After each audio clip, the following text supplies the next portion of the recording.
સંસ્થા જે વિરાટ કાર્યો કરી રહેલી છે અને ગિરીશભાઈનો કાર્યક્રમ જોવો તો મહિનામાં કદાચ 25 દિવસ એમનું ટ્રાવેલિંગ રહેતું હશે અને ઘણી બધી જવાબદારીઓ વચ્ચે આગ્રહ સાથે હું વિનંતીઓ કરી અને આજે ગિરીશભાઈ પધાર્યા છે.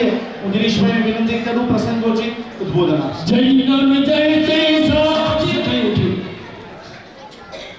આપણા વડવાઓ 4 ચોપડી ભણ્યા હતા, એમના જ ભણ્યા નહોતા. અને આ કલાકૃતિની ડિઝાઇન જોયા પછી આપણને બધાને મન તો થઈ ગયું પાછા બાળક બનીને ભણવા આવી જઈએ તો મજા આવે. કેમ? સાચું કે ખોટું? હવે આપણા વડવાઓ ભણ્યા નહોતા. આ પાઘડીધારીઓ જે પાછળ બેઠા છે એ તો સીધા ખેતર જ ગયા હશે. તો મને વિચાર એ આવે કે 500 વર્ષ પહેલા શત્રુંજયના દેરા કે રાણકપુરના દેરા કયા એન્જિનિયરે બનાવ્યા હશે? મને વિચાર એ આવે કે નાલંદા અને તક્ષશિલા કોણે બનાવી હશે? આપણે અભણ છીએ એ વાત આપણને ઠસાવી દેવામાં આવી છે. હકીકતમાં અબજો વર્ષથી આપણે ભણેલા છીએ અને આ વિશ્વનો સૌથી પહેલો શિક્ષક કોઈ હોય તો એ મારા દાદા આદેશ્વર ભગવાન છે.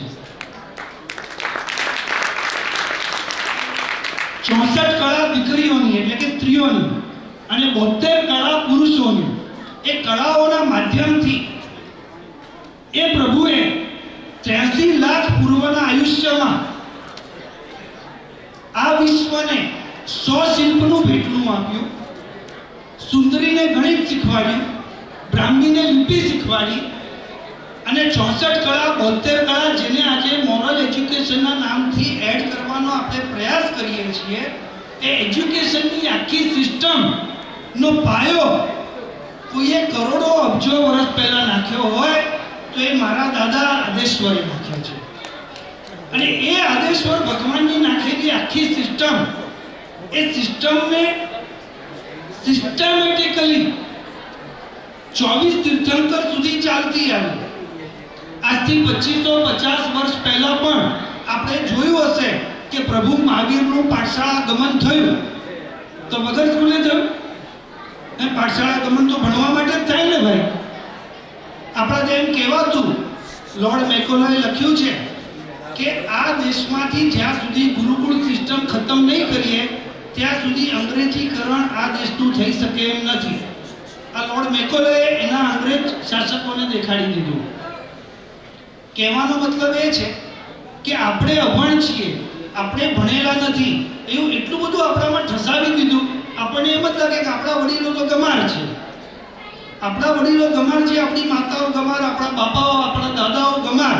તો એ બધાએ ભેગા થઈને કેવી રીતે જીવન વ્યાપન કર્યું, કેવી રીતે જીવન ચલાવ્યું, કેવી રીતે ઓર્ગેનિક ફાર્મિંગથી માંડીને પશુપાલનથી માંડીને આ બધી કળાઓને કેવી રીતે જીવંત રાખી. 100, 200, 500 વર્ષ પહેલાના ગામડાઓમાં જ્યારે ક્યારેક જઈએ, આ જેસલમેરના દેરા જોવા જઈએ, ત્યારે પટવાની હવેલી જોઈએ ત્યારે આપણા મનમાં એક પ્રશ્ન થાય, આ હવેલીના એન્જિનિયર કોણ? કલાકૃતિવાળા તો નહોતા તો બીજું કોણ? અને એ તો 1000 વર્ષ પહેલાની વાત છે અને ત્યારે તો કોઈ અંગ્રેજ એન્જિનિયર આવ્યો નહોતો. તો આખી શિક્ષણની પરંપરા એ જૈનોના ગળથુથીમાં છે. કારણ કે મારા દાદા આદેશ્વરે શીખવાડી છે. હમણાં એક નાનકડો વિવાદ થયો તો પુનાવાળા એક ભાઈ અમદાવાદ આવ્યા હતા અને કહેતા હતા કે આદેશ્વર ભગવાન તો 5000 વર્ષ પહેલાના જ છે. ભાઈ, એ તારા જ્ઞાનમાં હશે પણ અમારા જ્ઞાનમાં તો લાખો વર્ષ પહેલાના જ છે અને અબજો વર્ષ પહેલાના જ છે. તો એવા દાદા આદેશ્વરે જે 64 કળા અને 72 કળા, 100 શિલ્પ, એ 100 શિલ્પમાં પહેલું શિલ્પ છે ને એ કુંભારનો ઘડો છે. અને કુંભારનો ઘડો આજે પણ ગમે તેટલું વિજ્ઞાન વિકસ્યું હોય પણ આજે પણ કુંભારનો ઘડો કોઈ ફેક્ટરીમાં બની શકતો નથી. એ ચકરડા ઉપર જ બનાવવો પડે કારણ કે દાદાએ બનાવેલું સૌથી પ્રથમ શિલ્પ છે. તો આવા આપણા ગળથુથીમાં આવેલા શિક્ષણના સંસ્કારોને 82 વર્ષ પહેલા, તો આપણા ગુરુ ભગવાન તો છે ને, સામાન્ય રીતે અત્યારે આપણે વ્યાખ્યાનમાં જઈએ, અમારા મોટાભાગના જૈનો છે માટે કહી શકું તો આપણને શું કે ખબર છે? લક્ષ્મી હાથનો મેલ છે. હા સાહેબ, લક્ષ્મી હાથનો મેલ છે. પછી તમે લગ્ન કર્યા તો ગયા નરકમાં? હા સાહેબ, ગયા નરકમાં. પછી શું કામ ધંધે જાઓ છો? મને એમ થાય કે આ આજના મહાત્માઓને પણ શિક્ષણ આપવાની જરૂર છે. કારણ કે 82 વર્ષ પહેલા કોઈ મહાત્માએ નક્કી કરી અને 4 બાળકોથી આ સંસ્થાની સ્થાપના થઈ. તો એ 82 વર્ષ પહેલાના ગુરુ ભગવંતોની દૂરંદેશી કેટલી કે એમણે એવું વિચાર્યું કે આ સમાજ, આ સંસ્કાર, આ સંસ્કૃતિ, આ બધાને ટકાવવું હશે તો વ્યવસ્થાઓ ઊભી કરવી પડશે. ગુજરાતની તમામ બોર્ડિંગોનો જ્યારે આપણે સર્વે કર્યો ત્યારે અમારી પાસે આજથી 20 વર્ષ પહેલા 68 બોર્ડિંગનો સર્વે છે જે 100 વર્ષ જૂનું છે. આજે આપણે સોનગઢનું ગુરુકુળ જોઈએ, 700 બાળકોને જે સંભાળે છે. કેટલું અદ્ભુત કાર્ય 100 વર્ષ પહેલા થયું. હમણાં જ એના 100 વર્ષ પૂરા થયા. પાલીતાણામાં શ્રાવિક આશ્રમ, આ વર્ષે એના પણ 100 વર્ષ પૂરા થાય છે. 100 વર્ષ પહેલાના ગુરુ ભગવંતોનું એ વિઝન કેટલું અદ્ભુત. અને આજના તારીખમાં જ્યારે જયપુર પાસેની વનસ્થલી જોઈએ, 13,000 દીકરીઓની બોર્ડિંગ સાહેબ, 13,000 દીકરીઓ.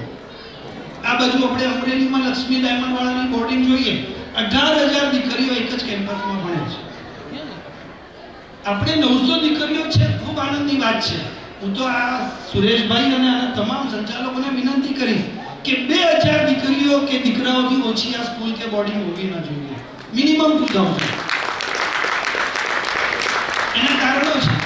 ગુજરાત સરકારનું વાર્ષિક બજેટ શિક્ષણ વિશેનું એટલું મોટું છે ને કે હું ફિગર બોલીશ તો ગભરાઈ જશો. મુકેશ કુમાર એના સેક્રેટરી છે, હમણાં એમની સાથે બેસવાનું થયું. મા લક્ષ્મી યોજના, મા સરસ્વતી યોજના અને બોર્ડિંગ સ્કૂલ માટે એક જે નવી યોજના આવી છે, જે સ્કૂલમાં, જે બોર્ડિંગમાં 2,000 બાળકો હોય એ બાળકોને 72,000 રૂપિયા પ્રતિ વર્ષ પ્રતિ બાળક સરકાર, ગુજરાત સરકાર તરફથી મળે છે. કે તમે 2,000 બાળકોની બોર્ડિંગ બનાવો, 14 કરોડ રૂપિયા તો ગુજરાત સરકાર તમને આપવા છે સાહેબ. તો પછી વાર કોની છે? આજે 900,000નું નક્કી કર્યું રાજેશભાઈ, એને કરી નાખો. કેટલા 40,000 છે, લાખ કરી નાખો એટલે થઈ જાય કામ પૂરું. પેલા સુધીમાં તો ખાલી એક્સચેન્જ અને એક્સપાન્શન જ કરવાનું છે. અને જે બોર્ડિંગની વ્યવસ્થા છે એને પણ એમાં ખાલી નિયમ શું છે ખબર છે કે 5મું ધોરણ બાળકે પોતાને ત્યાં ભણવાનું, બાળક કે બાળિકા. અને 5મું ધોરણ ભણ્યા પછી સરકારની કોઈ નાની એક્ઝામ છે, એ એક્ઝામમાંથી જે બાળક પાસ થાય એ જ બાળકને અહીંયા એન્ટ્રી મળે. આપણે તો સારું, 36 ગામના છોકરાઓ આવશે, જય જિનેન્દ્ર અને નૌકરથી શરૂઆત કરશે. કેવો આનંદનો વિષય ભાઈ. એના આત્માનું કલ્યાણ થશે અને 2,000 બાળકોને તૈયાર કર્યાનું પુણ્ય આપણને મળશે. પરીક્ષા પે ચર્ચા નામના એપિસોડ આદરણીય પ્રધાનમંત્રી દર વર્ષે ચલાવે છે. પરીક્ષા પે ચર્ચાના પહેલા એપિસોડને હું સાંભળતો હતો અને આદરણીય નરેન્દ્રભાઈ મોદીએ એમ કીધું કે આ ભારતમાં औसतन एवरेज 6 કલાક ને 20 મિનિટ ભારતીય નાગરિકની અંગૂઠો ઘસવામાં જાય છે. તો હું ચમક્યો, તો અંગૂઠો ઘસવામાં જાય છે 6 કલાક. એટલે પછી સ્ટ્રાઇક થયું કે મોબાઈલ ઉપર અંગૂઠો ઘસવામાં 6 કલાક રોજના જાય છે. એક 48 મિનિટનું સામાયિક કરવું હોય તો ટાઈમ નથી. અને 6 કલાક ઘણાના અંગૂઠા એટલા બધા ઘસાઈ ગયા છે કે આધાર કાર્ડ પર લગાડે તો હવે ચાલતો નથી અંગૂઠો. હા, અને અમારી બહેનો અહીંયા ઘણી બેઠી છે. એ નવી બહુ આવી હોય, દીકરો જન્મે ને તો ડાયપર પહેરાવે. 2-4 કલાક ક્યાંક જવું હોય તો ડાયપર તો પહેરાવવું જ પડે, કારણ કે બાળકીય સફાઈ વાળો જમાનો ગયો. પછી દર 10 મિનિટે કે અડધો કલાકે ચેક કરે કે આવ્યું તો નથી, કઈ આવ્યું તો નથી. એમ અમારી મોબાઈલમાં એક આદત છે, દર 10 મિનિટે ચેક કરીએ કે આવ્યું તો નથી, કઈ આવ્યું તો નથી. એટલે પણ આવે શું, આમાં કચરા સિવાય કઈ આવતું જ નથી ભાઈ. એક ગામમાંથી કચરો બીજા ગામમાં ઢલવાયા કરે, એક મોબાઈલમાંથી બીજામાં ફોરવર્ડિંગ જ ચાલતું હોય છે આખો દાડો. અને અહીંયા જેટલા બહાર રખડે છે, ફરે છે, કે ઊભા રહે છે ને, એ બહાર ઊભા શું વિચાર કરતા હશે ખબર છે? રાજેશભાઈએ બહુ લાંબુ કર્યું. આમ જમવામાં શું હશે, એકાદ મીઠાઈ વધારે હોય તો મોજા પડે, ઠંડી છે જરા કંઈ ગરમ હોય તો સારું પડે. ઘણા તો એવું વિચારે કે અમિત શાહે આમ નહોતું કરવા જેવું, નરેન્દ્ર મોદીએ આમ નહોતું બોલવા જેવું. બાપા તારા ઘરમાં શું કરવા જેવું છે એ તો નક્કી કરી લે. અમિત શાહે જે કરવું, મોદીએ જે કરવું એ કરશે ભાઈ. વાત જ્યારે શિક્ષણની આવે છે ત્યારે આપણને બધાને મનમાં થાય. હું કેટલીક ટિપ્સ આપીને મારી વાત પૂરી કરીશ. મને રાજેશભાઈ ખાસ કહેવા આવ્યા કે ગિરીશભાઈ તમારા માટે 7 થી 10 મિનિટ ફાળવી છે, જરા બોલજો. હા, એટલે હું એ રીતે જ શિક્ષણમાં શું ઉમેરી શકાય. પુરુષોના અને સ્ત્રીઓની જે 64 કળાઓ છે એમાંથી કેટલીક વસ્તુ જે ભગવાને કીધી છે અને એને આજની તારીખમાં પણ કેટલું રિલેવન્સ છે. લેખન કલા એટલે કે કેલિગ્રાફી. ભગવાને કીધેલી 72 કળાની વાત કરું છું સાહેબ, પુરુષો માટેની. વાંચન કળા, હાઉ ટુ રીડ.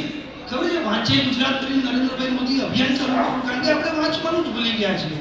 છાપા, ન્યૂઝપેપર, ચોપડીઓ, લાઇબ્રેરીમાં જવાવાળા જ કોઈ નથી રહ્યા. બધું મોબાઈલ પર વંચાઈ જાય તો વાંચવા ક્યાં જવું? વૈદિક અર્થશાસ્ત્ર, વૈદિક અર્થમેટિક્સ, ગાયન એટલે કે સિંગિંગ, નૃત્ય કળા, ડાન્સિંગ. ખાલી બહેનો નૃત્ય કરે એમ નહીં, ભાઈઓ સારું નૃત્ય કરી શકે છે. ઢોલ વગાડવાની કળા. આજે તો ઢોલ 1000 આપીને ઢોલ વગાડી લો, આપણને એ કળા શીખવી જ નથી. પશુપાલન, પશુપાલનની કળા છે સાહેબ. આજે ભારતમાં 8.5 કરોડ પરિવાર પશુપાલન સાથે જોડાયેલા છે. ખેડૂતો કરતા પશુપાલકો આ દેશમાં વધારે છે. 7.5 કરોડ ખેડૂતો છે પરિવાર, અને 8.5 કરોડ પરિવાર પશુપાલન સાથે જોડાયેલા છે. ભારત અત્યારે વિશ્વમાં નંબર 3 પર દૂધના પ્રોડક્શનમાં આવી ચૂક્યું છે. રત્નલક્ષણ એટલે કે જેમ્સ એન્ડ જ્વેલરી, હીરા પારખું. હું પોતે ડાયમંડનો વેપારી છું, પણ અમારા હસમુખ ગણેશા બહુ મોટા અંજલિ જ્વેલર્સના માલિક છે, અને એમના ધર્મપત્ની તો એનાથી મોટા ઘરેણું છે. માટે તો અહીંયા આટલી મોટી રકમ આપીને આટલો સરસ લાભ લીધો છે. એકવાર એમના માટે જોરદાર તાળીઓ લઈ. ન્યાય કળા. આમ આપણને છે ને બીજાના ઘરનો ન્યાય કરવો જલ્દી ફાવે. આમ તમારે ત્યાં આમ ન થાય. અને ઘણા સલાહ આપતા મહાજન છીએ ને, એટલે બીજાને સલાહ આપવી જલ્દી ફાવે. આપણા ઘરની સલાહ જરા ઓછી ફાવે, પણ કરવા જેવી ખરી. જ્યોતિષ કળા, વૈદ્ય કળા એટલે આયુર્વેદ, ખેતી, ફાર્મિંગ, ધન કિતવતુ રૂપસોને કોઈ પરિમાણે, ધન, ધાન્ય, ખેતી, વાસ્તુ, રૂપુ, સોનું, કાંસુ, દ્વિપગા ને ચૌપગા. 9 પરિગ્રહ હતા. સવાર સાંજ પ્રતિક્રમણમાં બોલીએ છીએ, પણ મને સાચું કહો, ખેડૂત આપણે શું માનીએ? ખેડૂત એટલે કોણ કરે? તો ખેડૂત કરે. ખેતી કોણ કરે? તો કે ખેડૂત કરે. પશુપાલન કોણ કરે? ખેડૂત. એટલે ભાઈ શ્રાવકોએ કરવાની વાત છે. રોજ સવારે વંદિતું બોલીએ છીએ, સાંજે વંદિતુમાં બોલીએ છીએ, પણ કરતા નથી આપણે. અને કરવાનું શરૂ કરશું.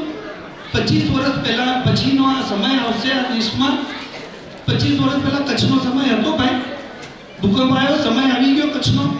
એમ અત્યારે એવું લાગે છે કે 25 વર્ષ પછી સમય એવો આવશે કે ખેતી અને પશુપાલન એ બહુ મસ્ત થઈ જશે, બહુ કમ્પલસરી થઈ જશે. વ્યાપાર કળા એ તો જૈનોની ગળથોચીમાં છે. રાજ સેવા, પોલિટિક્સ. અમારા જૈનો બધા મંત્રીઓ હતા જ, વસ્તુપાળ, દેશપાળથી માંડીને બધા. અનફોર્ચ્યુનેટલી અમે ખાલી પંકજભાઈને સોંપી દીધું છે, અથવા તો વિજયભાઈ રૂપાણીને સોંપી દીધું છે. અને ગુજરાતનો જૈન પૈસા કમાવાનો એટલો ગળાડૂબ થઈ ગયો છે, પોલિટિક્સથી બહાર નહીં. હવે થોડા હર્ષભાઈ ઉભરીને આવ્યા છે.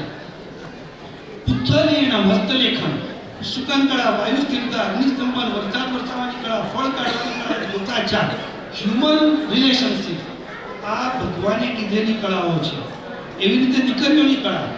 દીકરીઓ માટે કેટલી સરસ વાતો કરી. અહીંયા દીકરીઓને બેઠેલા જોઈને મને એટલો આનંદ થયો કે દીકરીઓ માટે ભગવાને શું કીધું છે? ભગવાને કીધું છે ગૃહાચારની કળા. ગૃહાચાર એટલે how to manage your house. દીકરીઓનું સૌથી પહેલું કર્તવ્ય છે ભણ્યા પછી how to manage your house. રાંધવાની કળા, કુકિંગ. મેક્સિકન શીખી આવશું, પેલું ચાઇનીઝ શીખી આવશું, પણ રોટલો થીપતા નહીં આવડે, અને રોટલા વગર ખાઈ નકામું છે. ભોજન વિધિ, હાઉ ટુ સર્વ. ચિત્રકળા, અલંકાર પહેરવાની કળા. અલંકાર પારખવાની કળા પુરુષોની, પણ પહેરવાની તો સ્ત્રીઓની. અને તમારી સ્ત્રી જે રીતે કપડાં અને જે રીતે દાગીના પહેરે એ પ્રમાણે ખબર પડે વર કેટલું કમાય છે. બાકી આમ કબાટમાં રહેલું તો ખબર જ ન પડે ને ભાઈ. વેશ ધારણ, વેશભૂષા, વીણાવાદન, ગીત ગાવાનું, સંસ્કૃત, યોગ આસન, પુષ્પગુંથન, કેશગુંથન, સંગણક, ગૌલી, પુથલિયાણો. તો આ બધી કળાઓ મારી તો રાજેશભાઈ તમારી આખી ટીમને વિનંતી છે, મોરલ એજ્યુકેશનની જ્યારે વાત આવશે ને 2000 બાળકોની આ બોર્ડિંગ બનશે, 2000 વિદ્યાર્થીઓની, તો એમાં તમામ પ્રકારની આવી કળાઓ કે જે એને 1 થી 10 ભણ્યો હશે ને તો 11મીમાં કામ નથી આવવાનું સાહેબ. 11મી 12મી ભણ્યો હશે કોલેજમાં કામ નથી આવવાનું, પણ આ કળા શીખેલી હશે ને આખી જિંદગી કામ આવશે. તો આવી કળાઓને એક્સ્ટ્રા કરિક્યુલર એક્ટિવિટી તરીકે જોડવાની વિનંતી સાથે આ બોર્ડિંગ 2000 બાળકોની બોર્ડિંગ બને. અમારા કેશુભાઈ 300થી અધિક સ્કૂલને જેને નિર્માણમાં યોગદાન છે એવા હીરાના પારખું, હીરાના વેપારી છે. વિનંતી આટલી જ છે કે આપણે બધા ભેગા થઈ ભારતની 140 કરોડની પ્રજા એ સુસંસ્કારિત થાય, સંસ્કારિત થાય, અને કશું જ વિદેશથી ન આવે. બધું આપણી પાસે છે, બધું આપણા ત્યાં છે. આપણી જ્ઞાનને ઉજાગર કરીએ અને આપણા જ્ઞાનને ઉજાગર કરી આ દેશ વહેલી તકે આત્મનિર્ભર બને એવી ભાવના સાથે આપ બધાને પ્રણામ. ખૂબ ખૂબ આભાર દિનેશભાઈ.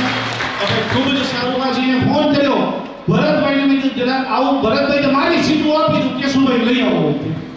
એમની કન્ફર્મ ટિકિટ હતી. ભરતભાઈ એક સેકન્ડે ભરતભાઈએ કીધું એટલે જેમનું અહીંયા આવવું એ આપણા માટે એક લાવો છે એવા આદરણીય કેશુભાઈને હું વિનંતી કરું આ પધારો, આપણા અનુભવ વહેંચો અને અમારો આજે જે શિલાન્યાસ થયો છે એની અંદર આપણું માર્ગદર્શન આપો. આદરણીય કેશુભાઈ સાહેબ.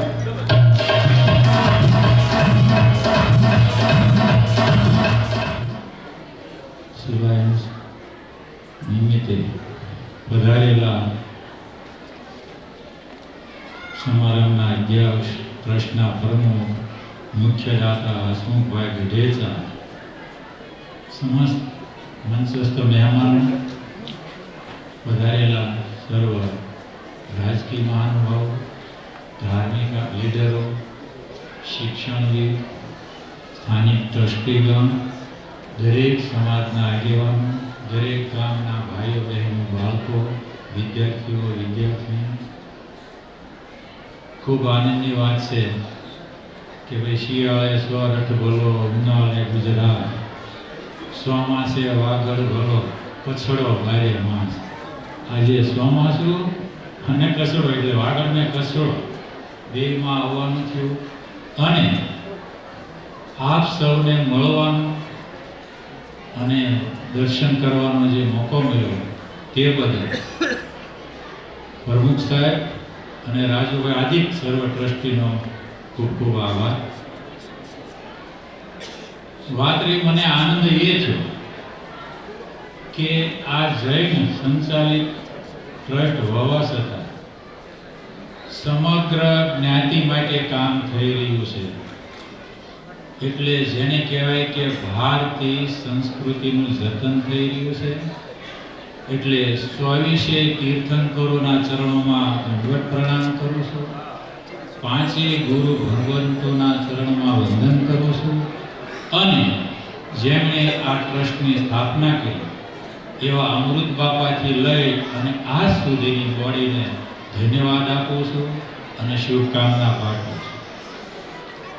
બીજી વાત રહી કે ભાઈ આટલી જૂની સંસ્થાઓ અને એ પણ જેમ વક્તાઓએ કીધું મહાજનોની સંસ્થા એટલે 7 કરોડ એ મારા માટે મને એવું લાગે છે મારી સામાન્ય બુદ્ધિ કે કંઈ નહીવત રકમ છે. કારણ કે સૌરાષ્ટ્ર અને કચ્છ આ બે એવા પ્રદેશો છે કે કાંટો કાઢ્યાના ગુણ પણ ભૂલતા નથી. તો જે સંસ્થામાં શિક્ષણ લીધું, પગભર થયા, મેટ્રો સિટી આદિ સિટીઓમાં કે વિદેશમાં દેશના અલગ અલગ સ્ટેટમાં જઈ અને પ્રગતિ કરી અને એ સંસ્થાની ટેલ હોય કે 7 કરોડ રૂપિયા, તો મને સર્વ ભૂતપૂર્વ વિદ્યાર્થીઓ અને સમાજના દાતા ઉપર સંપૂર્ણ ભરોસો છે. જેમ સાહેબે કીધું લાખ ફૂટનું બાંધકામ, હું તો એવું સમજુ છું કે આપણું જે ડીએનએ છે એ લાખ નહીં અને 1.5 લાખ ફૂટનું પણ બાંધકામ થઈ જશે. પણ પ્રમુખ સાહેબની મારી વિનંતી છે, તમે સપનું મોટું રાખજો. તમે સપનું મોટું રાખજો તો કશું ઘટવાનું નથી. એટલે બીજી વાત રહી કે મને એ જાણવા મળ્યું કે અહીંયા દરેક મને આનંદ થયો કે રિયલી સમગ્ર ભારત જેને કહેવાય કે વિનોબા ભાવેનું ભારત, ગાંધીજીનું ભારત અને જે 24 તીર્થંકરોનું ભારત અહીંયા ખડું છે. કારણ કે બધા જ ભાઈઓ બહેનો હળી મળીને રહેશે અને એકબીજાને પૂરક છે. એ મારા માટે અહીંયા હું આવ્યો એ આનંદની વાત છે. એટલે ખૂબ ખૂબ અભિનંદન. વિશેષ વાત એ રહી કે મને થોડું બહુ કીધું આ છે તે છે. અહીંયા જ્ઞાની છે, વિજ્ઞાની છે, શિક્ષણવિદ છે, લેખકો છે, ચિંતકો છે અને સૌથી ઉપર ઉદ્યોગપતિઓ છે. એટલે એની સામે કાઠિયાવાડી ભાષામાં કહું તો મારું કોઈ વજુ નથી, એટલે મારી કોઈ હેસિયત નથી કે હું આ બધાની સામે. મેં ઘણી માં સરસ્વતીને પ્રાર્થના કરી અને મારી અંદર જે ઉર્જા છે એને પ્રાર્થના કરી કે ભાઈ જોઈએ તું એમ કે અહીંયા બધા સર્વશ્રેષ્ઠ નાગરિકો બેઠા છે અને એમાં તારી વાત રજૂ કરવાની છે. એટલે પહેલા ચોખ કરી દઉં કે ભાઈ મારું ભણતર, મારો જન્મ ગામ હળિયાદમાં જે સૌરાષ્ટ્રમાં આવેલું છે, મારું સ્ટેટ ગુજરાત છે, મારી કર્મભૂમિ દક્ષિણ ગુજરાત છે, રાષ્ટ્રીય મારું ભારત છે. આ બધું શારીરિક મારી ઉર્જાનો કોઈ નથી સરહદ, કશું જ નથી. એ ઉર્જાનો હું માણસ છું, નથી એમાં જ્ઞાતિ સંપ્રદાય હું માનવ છું. મારો કોઈ સંપ્રદાય છે નહીં. આ મારી ઓળખ. હવે 3 ચોપડી ભણેલો છું, 3 વર્ષ ખેતી કામ કર્યું છે, એ પણ મજૂરીનું. 10, 11, 12 ને 13 વર્ષ બાદમાં ડાયમંડમાં ગયા. અને મારે કહેવું રહી જાય છે, મારા જીવનમાં જો હું વેપારી બન્યો તો અહીંયા મારો સ્વભાવ છે કોઈને સારું લગાડવા કહેવાનું મને આવડતું જ નથી. મને વેપાર હું શીખ્યો છું એ જૈન મિત્રો પાસેથી શીખ્યો છું. કારણ કે મારી જ્યારે વેપાર શીખ્યો એટલે એમનો પણ હું આભારી છું. કારણ કે એને કાયમિક આભારી રહીશ. હું મારા દીકરાને પણ કહું છું. એટલે એ સમાજનો જ કાર્યક્રમ હોય એટલે એમ સમજો તો મારા ગુરુજનોનો આ કાર્યક્રમ છે અને એમાં મારે આવવું. એટલે આ મેં મારી ઓળખ આપી. હું નથી કોઈ વક્તા, કારણ કે વક્તા એને કહેવાય કે 1, 2, 3, 4, 5 એમ કરતા 100 એ પહોંચે. અને હું આર્ટિફિશિયલ કહેવાય. એકડાની જગ્યાએ 10 આવી જાય, 10ની જગ્યાએ 100 પણ આવી જાય. 100 આવ્યા પછી પાછો એકડો આવે. આને આર્ટિફિશિયલ કહેવાય. હવે વાત રહી કે બિઝનેસમેન હોવું, અંગત ઓળખ એ જુદી વાત છે. આ મારી આધ્યાત્મિક સમજણ એમ કહે છે કે આપણે જે કરતા હોય એ કહેવું જોઈએ નહીં, આપણે નહીં કહેવું. પણ મારી વ્યવહારુ સમજણ એમ કહે છે કે ભાઈ જો સમય આવે ન બોલો તો છેલ્લે વ્યવહારુ કામ વ્યવહારુ ભાષામાં જ થાય છે, આધ્યાત્મિકથી થતું નથી. થાય છે પણ એ આપણી શ્રદ્ધા છે. મૂર્તિમાન મને વિશ્વાસ એટલો નથી થતું એવું હું કહેતો નથી. એટલે મને માફ કરજો, મારી વાત કોઈને ટચ કરી જાય છે. મારા ભાવમાં કોઈ ફરક નહીં હોય. જે મને પ્રાકૃત રીતે કે સાંસ્કૃતિક રીતે જે મારો અનુભવ છે, મને જે સમજાણું છે એ હું વાત કરીશ. કોઈ મારા ટાર્ગેટમાં નથી, પણ મારા અનુભવમાં જે છે એ હું વાત કરીશ. હવે વાત રહી કે સાહેબે કીધું આપણે વાંચવાની ટેવ જ નથી, મોટી કઠણાઈ છે. અને બીજું કે પરમેશ્વર આપણે કરીએ છીએ, બહુ હાશી વાત કરવા જોઈએ, પણ અંદરથી આપણી વૃત્તિને તપાસીએ ને તો આપણે પૈસા માટે જ પરમેશ્વર કરીએ છીએ. આવો મારો અનુભવ રહ્યો છે, કદાચ ખોટો હોય. આવો મારો અનુભવ. જે વાંચનની વાત છે એ વાંચવાની મારી થોડી ઘણી ટેવ હતી. ભલે હું 3 ચોપડી ભણેલો મજૂર માણસ હતો, પણ મારી વાંચનની ટેવ હતી. સારા વક્તાને સાંભળવાની ટેવ. એને લઈને 1982માં વિનોબા, હું જન્મે લેવા પાટીદાર છું અને મારો જન્મ સ્વામિનારાયણ સંપ્રદાયમાં થયો. એટલે ધાર્મિક ગુણ થોડા ઘણા આવ્યા હોય, આપણે વક્તવ્ય સાંભળતા હોય. આ ગુણોને હિસાબે સ્વામી વિનોબા ભાવેને 1982માં એના અનુયાયીની સાથે બેસવાનું થયું તો રાતના 12 વાગ્યા સુધી વિનોબા ભાવેની બધી વાતો કર્યા કરે. અને 6 મહિના જે સર્વોદય સંસ્થામાંથી મેગેઝિન બહાર પડે, આજે પડે છે, ભૂમિપુત્ર એનું નામ છે, એ 6 વાંચ્યા. આટલી વાતે મારો જે રસ્તો હતો એને ટર્ન આપ્યો. પછી તો મારા જીવનમાં આજ સુધીમાં બહુ માર્ગદર્શકો આજે ઉમેરાતા જ જાય છે. આજે હું કંઈથી લઈને જ જાય છે. હવે ત્યાંથી રસ્તો બદલાનો પણ સ્વાભાવિક છે કે એવી હાડ ગરીબીમાં મોટા થયા હતા કે ભાઈ ગમે એવું પરબ હોય, પેટ ભરીને કોઈ દે મિષ્ટાન મળતું નહીં. જેને કે કપડાં મળતા પણ ગજીના, જે મજૂર માણસ પહેરી શકે ને એ. દિવાળીના ફટાકડા કોઈ દે ભાયા નહોતા.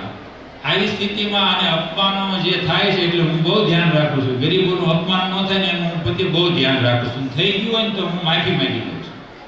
કારણ કે એ ઉંમરમાં અમારા જે અપમાન થતા હતા અને હાડોહાડ જે લાગતા હતા એટલે એક વાત પાકી હતી કે ભાઈ પૈસા વિના મેળ પડે એમ નથી. પણ મને બતાવતા એક આનંદ થાય છે કે મને સાચો સાહેબ ક્યાંથી મને માફ કરજો, વાત હું કરવા બે પણ પિંડો બાંધી રહ્યો છું. અમારી કાઠિયાવાડી ભાષામાં કોઈ પણ વાત કરો તો રોટલી ઘડી વખત પહેલા લોટમાં પિંડો બાંધો, હું પિંડો બાંધું છું. પણ ઈશ્વરની મહેરબાનીથી માર્ગદર્શકો શું મારા જીવનમાં મેં બિઝનેસમાં ક્યારેય ખોટું કર્યું નથી, ખોટું બોલ્યો નથી, કોઈની હારે વિશ્વાસઘાત કર્યો નથી. આ જાળવીને પૈસા કમાવાના રાતથી મહેનત કરી, રાતથી. પછી જે આ વાંચન વિચારોને સારા માણસોની સોબત હતી એટલે મેં આગળ કીધું કે મારી ઉર્જાને કોઈ સરહદ નથી. પણ વ્યવહારો ભાષામાં મારું રાષ્ટ્ર ભારત છે. એટલે મને સમજાણું કે જો સંપૂર્ણ સુખી થવું હોય તો કોઈ એક સંપ્રદાય કે એક કોઈ કોમ કે એક પ્રાંત સુખી છે ક્યારે આપણે સુખી થઈ શકશું નહીં. અને જો સુખી થયા તો ગમે ત્યારે ગમે તે વિઘ્ન આવી અને આપણી સંપત્તિ નહીં જે કંઈ આપણું લૂંટાતા વાર લાગશે નહીં. આ મારી સમજણમાં મારો ભાર દેશે. અને એની સાથોસાથ આપણો ભૂતકાળનો ઇતિહાસ વાંચો તો આપણી ઉપર શું નહોતી વીતી એ પણ મેં વાંચ્યું, બધું મને ખ્યાલ નથી. અને ગરીબીને હિસાબે અમે જ્યારે હું થોડો પગભર થઈ ગયા વ્યવસ્થિત એ 2011માં મારા માતુશ્રીના નામે માતુશ્રી કાશીબા ગોટી ચેરિટેબલ ટ્રસ્ટની સ્થાપના કરી. માતાનું નામ એટલે રાખ્યું હતું કે એને રોતા મેં બહુ જોયા છે કે વળતે દિવસ સવારનો રોટ ન હોય એટલે માં જે બેઠા બેઠા રોતી હતી. એટલે 11માં ટ્રસ્ટ આપ્યું. પછી ધીમી ગતિએ ગરીબ વિસ્તારોમાં જવાનું ચાલુ કર્યું દિવસે. અને જે આદિવાસીઓના બાળકોની સ્થિતિ, દયની સ્થિતિ એ બધું જોઈને આમાં રડવું આવી જતું. અને અમારી કાલી ગયેલી ભાષામાં એને હિંમત આપતા કે ભાઈ તમે સૌ માનવ છીએ, કોઈ આદિવાસી નથી, કોઈ મારી ભાષામાં કોઈ ઊંચ નથી, કોઈ નીચ નથી. હું પોતે મને માફ કરજો, હું વર્ણ વ્યવસ્થામાં યકીન કરતો નથી. અત્યારે તમે મને વાલ્મીકી સમાજના ઘરે જમવા લઈ જાઓ તો હું જવા તૈયાર છું. કારણ કે મારી આધ્યાત્મિકતા છે જીવ પ્રાણી માત્ર ઈશ્વરના સંતાન છે, કોઈ ઊંચ નથી, કોઈ નીચ નથી. આ મારી માન્યતા છે. માન્યતા હું આ જીવ છું. પણ આને હિસાબે આદિવાસી બાળકોને હિંમત આપવાની, એની લઘુત્યા ક્રાંતિમાંથી બહાર કાઢવાની આવી બધી અમે કોશિશ કરતા. એમાં 2014માં આદિવાસી વિસ્તારમાં અમે જતા એમાં એક જગ્યાએ ડિમાન્ડ આવી કે અમને કન્યા હોસ્ટેલ બનાવી. એટલે મેં સુરત આવી અને મારા એક મિત્રને ફોન કર્યો કે ઘનશ્યામભાઈ તું મારા પાર્ટનર થા તો આપણે બે ભેગા થઈને હોસ્ટેલ બનાવી. એટલે એને હા પાડી. એટલે તરત અમારી સાથે ત્યારે કર્મયોગી પરિવાર જે હું વાતમાં આવી જશે. આ હું વાત એટલે કરું છું કે આની પાછળ મારું મકસદ છે કાંઈક. આ હું આમ તો મારી પ્રસિદ્ધિ માટે નથી કરતો. આની પાછળ બીજું ઘણું છે. એ સમજો માણસને ઈશારા કાફી છે, એ સમજી શકે. એટલે દરેક મારી વાતને ઊંડાણમાં જાય એવું ન સમજતા કેશુભાઈ પોતાની વાત કરે. મારે પોતાની વાત કરવાની મજબૂરી છે અને એની પાછળ મારું હું હાર્ટ છે. મારા હાર્ટને, મારી વાતના હાર્ટને સમજવાની કોશિશ કરી. એટલે એક લેબર કોન્ટ્રાક્ટર બોલાવ્યો એટલે કે મેં આમાં 20% નફો રાખ્યો હતા. અમે કે આ સેવાનું કામ આમાં નફો ન હોય. એટલે પછી કર્મયોગી પરિવારને મેં કપલમાં ઘરે જમવા બોલાવ્યો, 15 કપલ. અને એને સમજાવ્યું કારણ કે આપણે વિદ્યાર્થી આજે વિદ્યાર્થી છે. એટલે હું જ્યારે મારી યુવા અવસ્થામાં 21 અને 22 વર્ષ 2 વર્ષ હું સ્વામિનારાયણ મંદિરમાં સંન્યાસી થવા જતો રહ્યો. કારખાનું ચલાવતો મારા મેરેજની તૈયારી હતી અને હું જતો રહ્યો. ત્યાંથી હું શીખેલો કર્કશાઈથી અને સારું કામ કઈ રીતે. એટલે એ આ અભિયાનમાં કામે લાગ્યું. એટલે તરત જ એક કર્મયોગીને બોલાવીને બધી આખી ટ્રીક સમજાવી કઈ રીતે સસ્તું પડે. વાત લાંબી છે પણ એ નથી કરતો. એટલે જે એ ભવન થવાનું હતું ને એ 25% સસ્તું થયું. જે આવે લોકાર્પણ ટાઈમે મહેમાનો આવ્યા એટલે જે આવે એ બોલે કે આટલા રૂપિયામાં આવું ભવન. હવે ઇનોગ્રેશન એટલે એના લોકાર્પણ વખતે મારો કોઈ આખા 309 ભવનનો સંકલ્પ છે. 214 ભવનો લોકાર્પણ થઈ ચૂક્યા છે.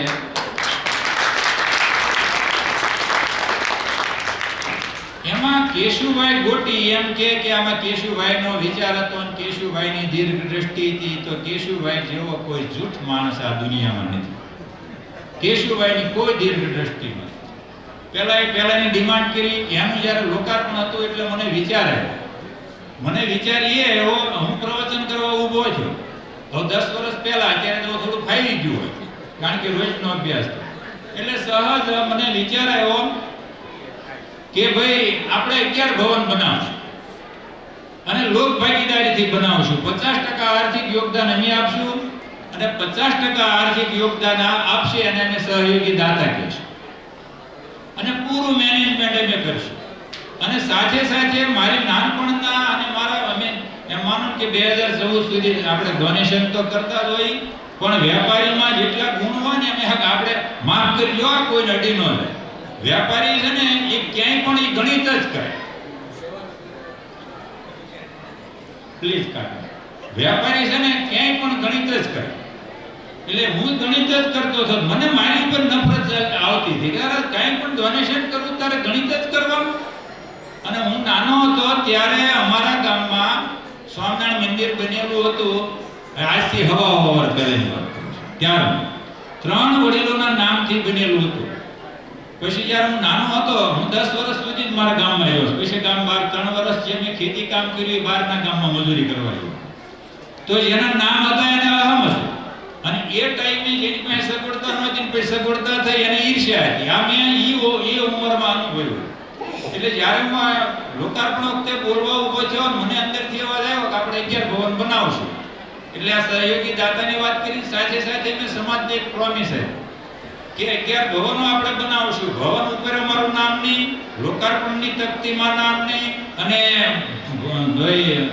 દાતા પરિવારની તકતીમાં નામ નહીં. અમારા પરિવારનું, અમારા સગા સંબંધીનું ક્યાંય નામ નહીં. બધું સહયોગી દાતા. ત્યાં 4 દાતા મળી. હવે ચોથાનું લોકાર્પણ હતું ત્યાં 11 દાતા 11 પૂરા થઈ ગયા. વળી મેં વિચાર્યું પ્રોગ્રામ ચાલુ હતો, 11 ચાલુ છે. છેલ્લે તો આપણે અંદરને પૂછવાનું, કારણ કે મન જેટલું કોઈ ડફોળ નથી, મન જેટલું કોઈ સારું નથી. અને અંતઃકરણ, મારી એવી આધ્યાત્મિક સમજણ કહે છે, અંતઃકરણ આપણું એટલું ભરાઈ ગયેલું છે ને કે ત્યાં સારી વાત પહોંચવા દેતું જ નથી. એટલે પછી બહુ પેલી વાત એટલે મેં 5 મિનિટમાં વિચાર્યું કે છેલ્લે અંદરનો અવાજ આપણે સાંભળવું. મારી આ ટેવ છે, છેલ્લે હું અંદરથી શું અવાજ આવે છે, તો અંદરથી અવાજ આવ્યો કે આગળ વધવું છે. એટલે હું એન્કરને કહીએ કે આપણે કઈ આ બાઉન્ડ્રી નથી, વધુ મળશે. તો વળી બીજા 3 દાતા મળ્યા, 14 થયા. એટલે સંકલ્પ 25 લઈ ગયો. વળી દાતા આગળ વધી ગયા, 51 લઈ ગયો. તો 51 ને લઈ ગયો. ઇન બિટવીન હવે આ જૈનનો આવે છે એટલે આ વાત લાંબી કરી. પ્રદીપ સિંઘી કરીને સીએ છે સુરતમાં, સાહેબ ઓળખતા હશે.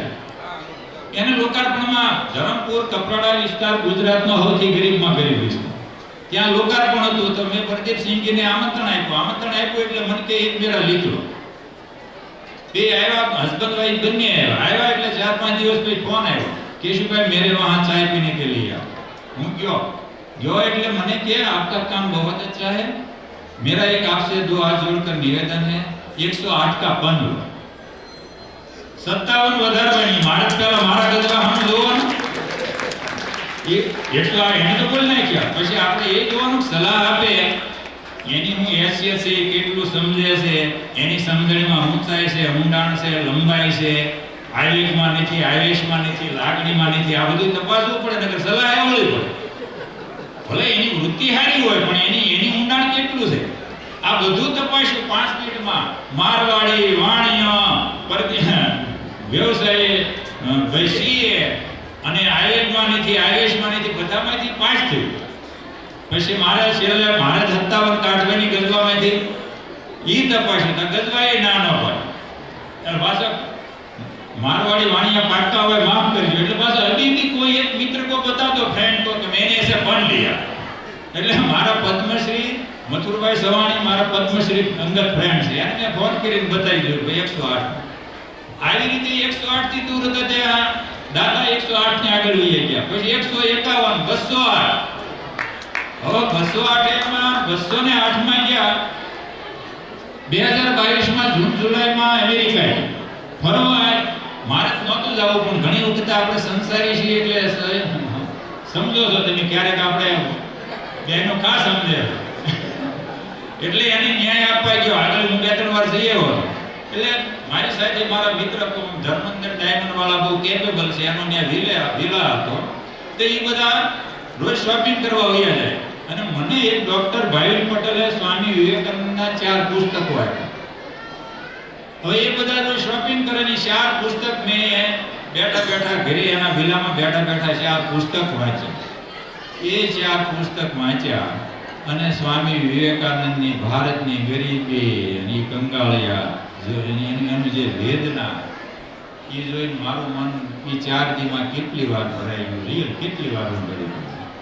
અને એ 2022માં જુલાઈ મહિનામાં ન્યુયોર્ક બેઠા બેઠા 101 નો સંકલ્પ વધારી 309 નો. હવે આ 309 નો સંકલ્પ કર્યો તો ભવન બનાવી છે ક્યાં?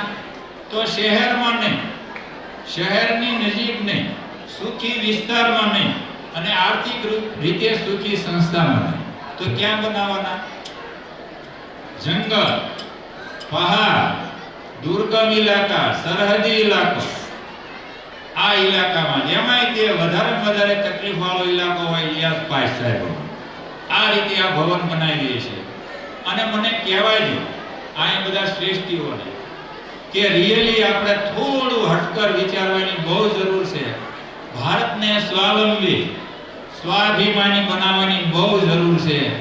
કારણ કે માણસને એ ખબર જ નથી હું સ્વાભિમાન કહેવાય, હું સ્વાવલંબી કહેવાય. માણસ જન્મ્યો છે, જન્મીને ખાઈ પીને મરી જાય છે, એને કશી ખબર નથી. એટલા બધા માર્ગદર્શનની એને જરૂર છે.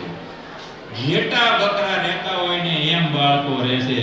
આસામ, ઓરિસ્સા, છત્તીસગઢ, નાગાલેન્ડ, ત્રિપુરા, અરુણાચલ પ્રદેશ, મધ્યપ્રદેશ, રાજસ્થાન, ઉત્તરાખંડ, હિમાલયમાં આ દિશા છે. આમ ગુજરાત સાથે 16-17 રાજ્યોના હું તમને કહાની, પશ્ચિમ બંગાળ, ઝારખંડ, ઓરિસ્સા, બિહાર, ઉત્તર પ્રદેશ આદિના જે દુર્ગમ ને જંગલી સરહદી ઇલાકામાં જે કામ કરી છે ત્યાંની જે ગરીબી અને જેને કહેવાય નક્સલવાદી પ્રભાવિત એરિયામાં અમે 5-6 કામ પૂરા કર્યા છે અને 5-6 ચાલુ છે.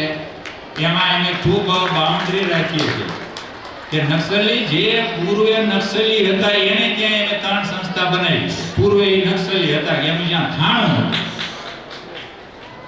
એટલે આ જે ભારતીય સંસ્કૃતિનું ધોવાણ થઈ રહ્યું છે એનું હું નુકસાન એ આપણને ખબર નથી.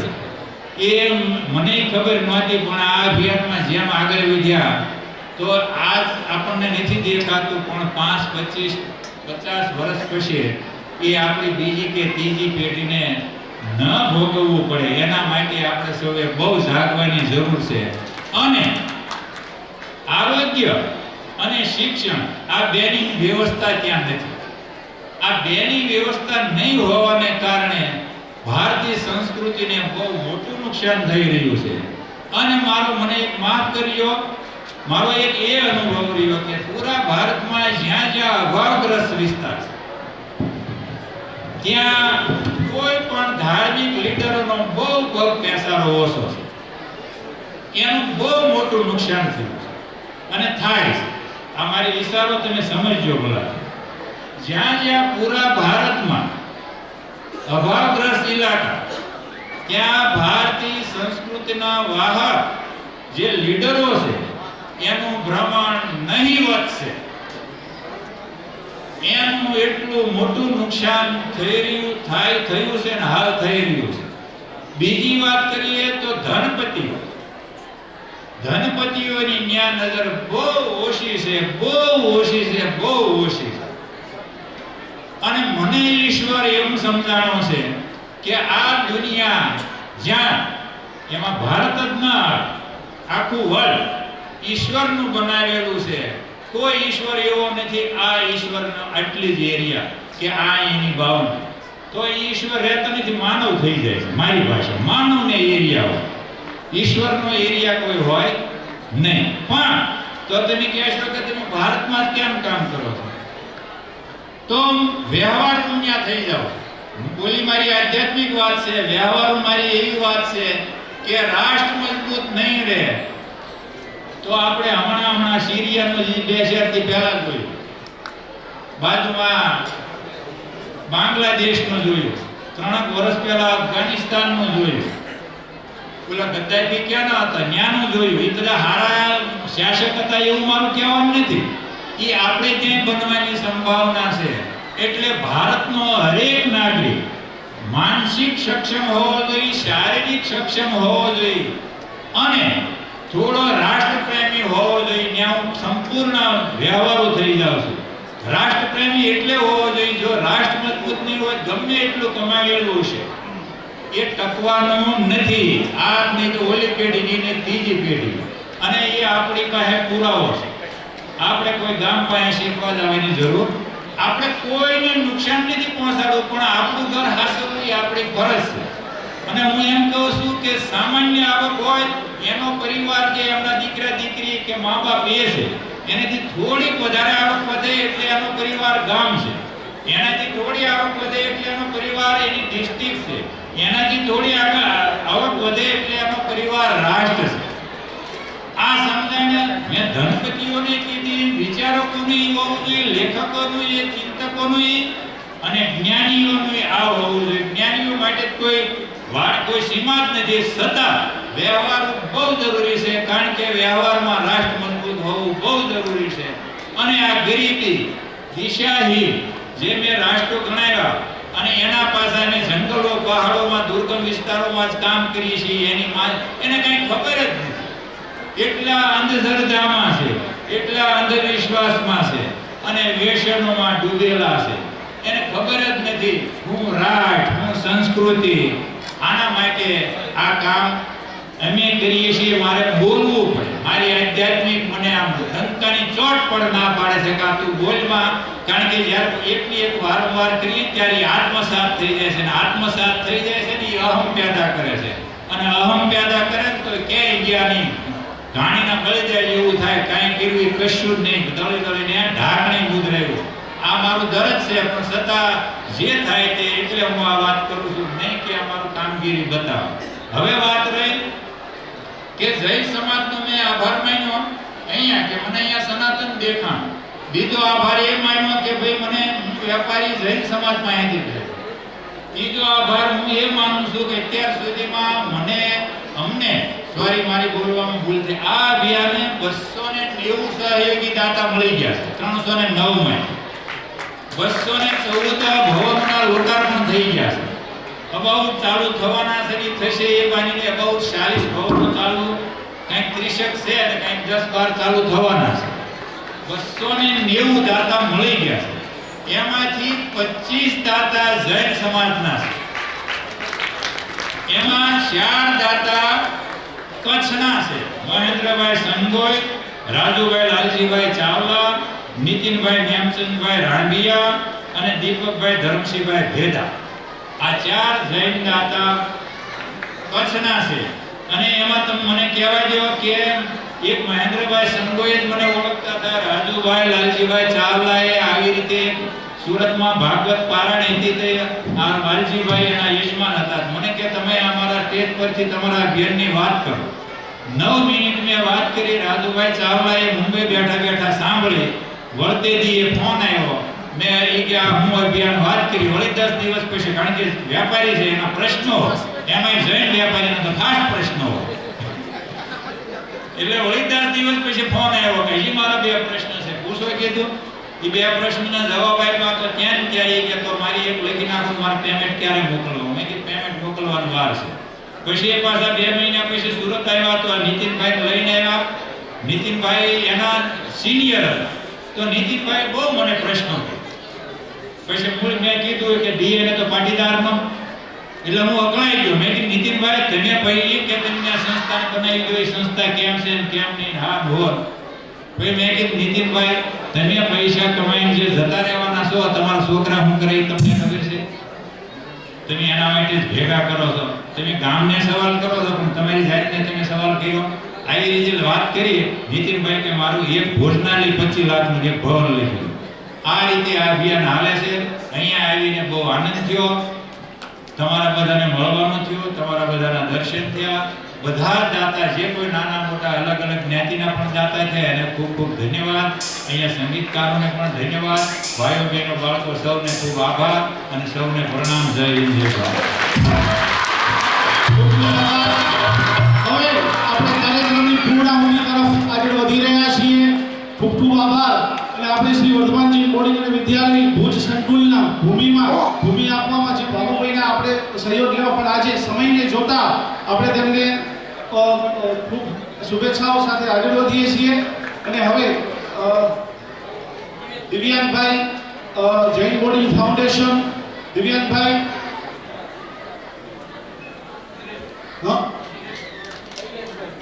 જયેશભાઈ જૈન બોર્ડિંગ ફાઉન્ડેશન માંથી દિવ્યાંગભાઈ જૈન બોર્ડિંગ ફાઉન્ડેશન સમયદાન આપે છે. ચલો એ કાર્યક્રમની શૃંખલા આપણે આગળ વધારતા આપણા આજના મુખ્ય દાતાશ્રી અને આપણા જ ભૂતપૂર્વ વિદ્યાર્થી શ્રી હસમુખભાઈને વિનંતી કરીશ તેઓ આવે અને આપણને આજે આ પ્રસંગમાં જે માણવા મળ્યો છે તેના પોતાના સ્પંદનો રજૂ કરે.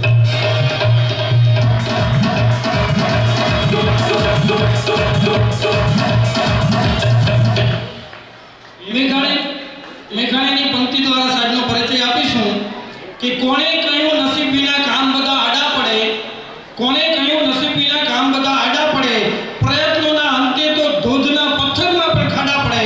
બસ તું નક્કી કરે કે તું કોઈના સહારે ના રહે, પછી તું આગળ વધે અને ઘડિયાળના કાંટા પાછળ પડે. એવું વ્યક્તિત્વ મુખ્ય દાતા શ્રી હસમુખભાઈ બચનભાઈ. Thank you.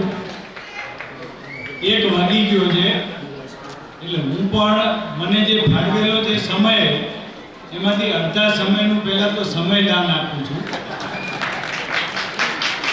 કારણ કે સમજી શકાય 1 વાગ્યો હોય, વિદ્યાર્થીઓને પણ ભૂખ લાગી હોય, આપણને પણ ભૂખ લાગી છે, પણ ઘણા ઇન્ટરેસ્ટિંગ વાતો હતી એનો હું આદર કરું છું. હું અહીંયા દાતા તરીકે નહીં પણ આ સંસ્થાના એક વિદ્યાર્થી તરીકે આ સંસ્થાનો પરિચય, આ સંસ્થા સાથેની વાતો આપની સાથે અનૌપચારિક રીતે શેર કરવા માંગુ છું.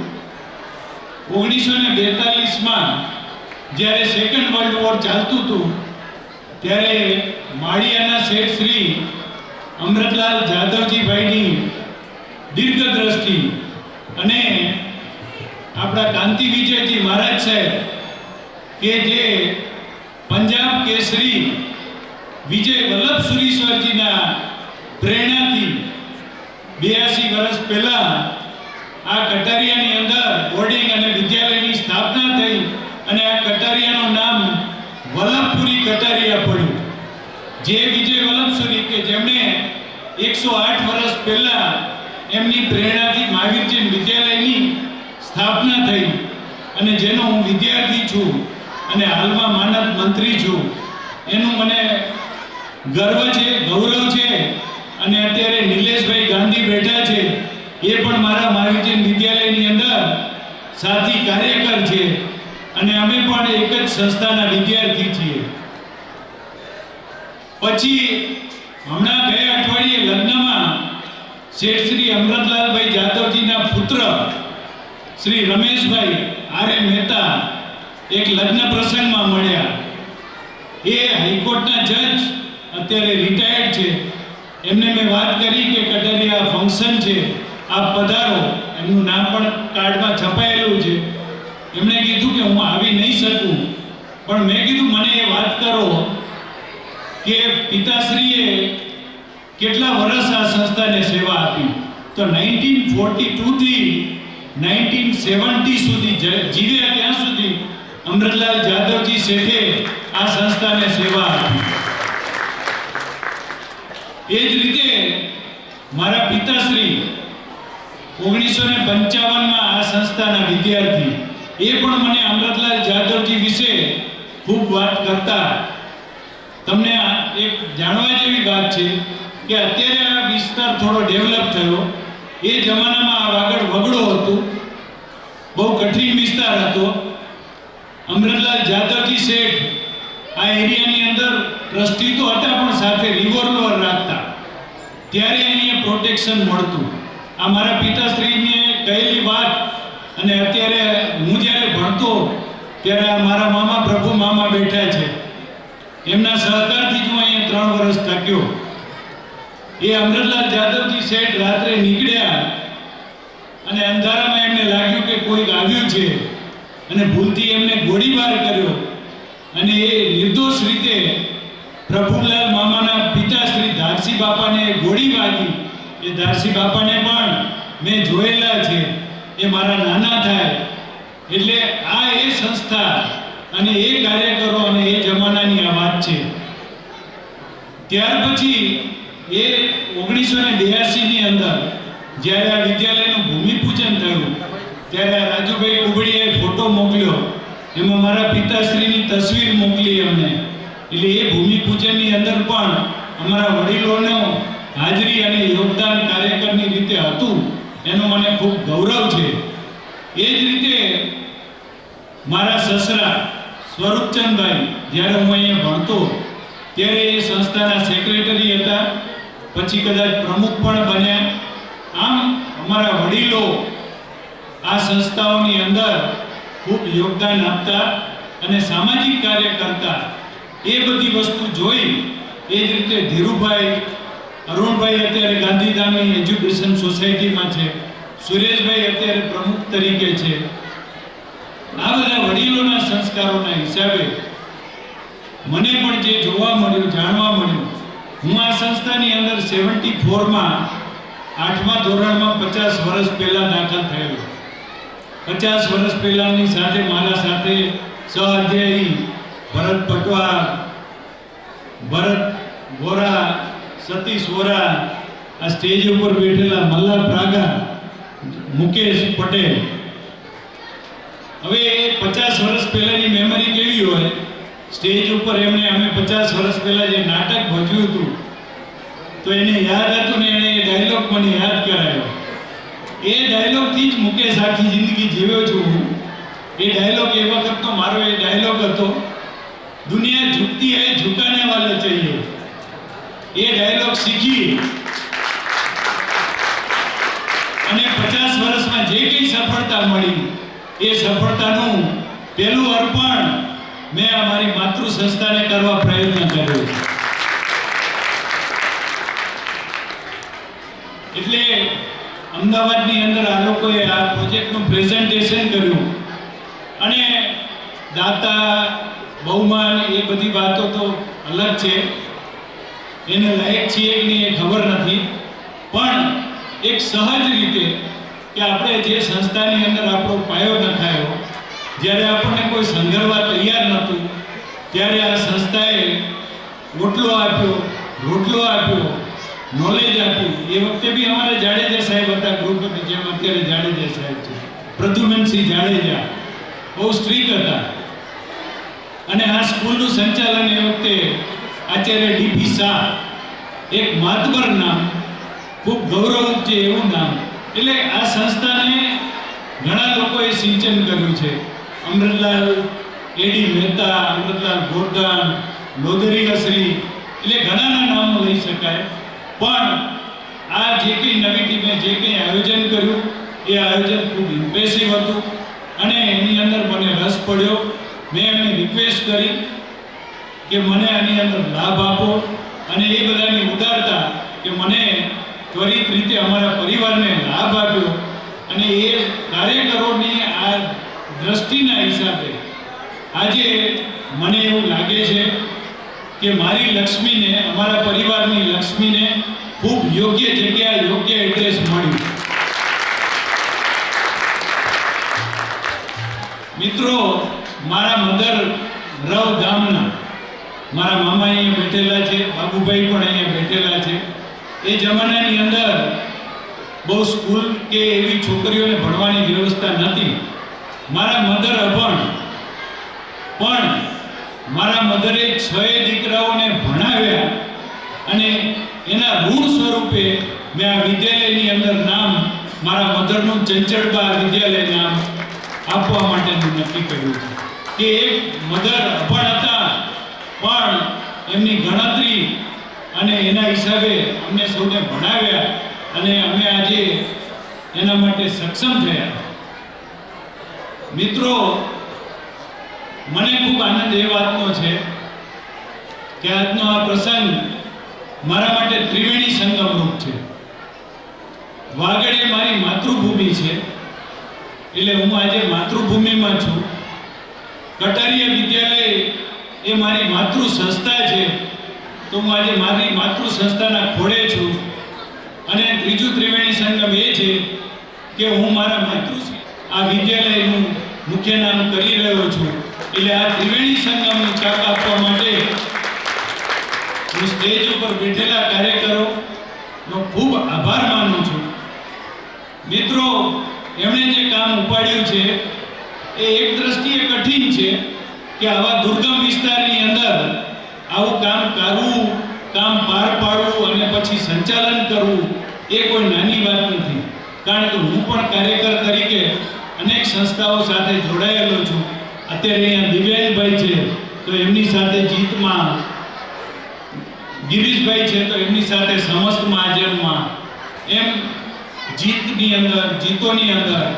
તો આ કામ એ રીતે ઘણું અઘરું છે, પણ એ લોકોએ જે કામ ઉપાડ્યું, મને નવાઈ લાગે છે કે 1000 વિદ્યાર્થીની સંસ્થા 7 કરોડમાં બનવાની છે. એક વિદ્યાર્થી દીઠ ખાલી 70,000 રૂપિયાનું ઇન્વેસ્ટમેન્ટ છે. આજકાલ શહેરની અંદર 70,000 રૂપિયા એક વિદ્યાર્થીની 1 વર્ષની ફી હોય છે. તો આ ખૂબ કિફાયતી ઇન્વેસ્ટમેન્ટ છે. એટલે આ પ્રોજેક્ટ ખૂબ સક્સેસ જશે અને એની અંદર મારું તન, મન અને ધનથી યોગદાન મેં કમિટ કરેલું છે.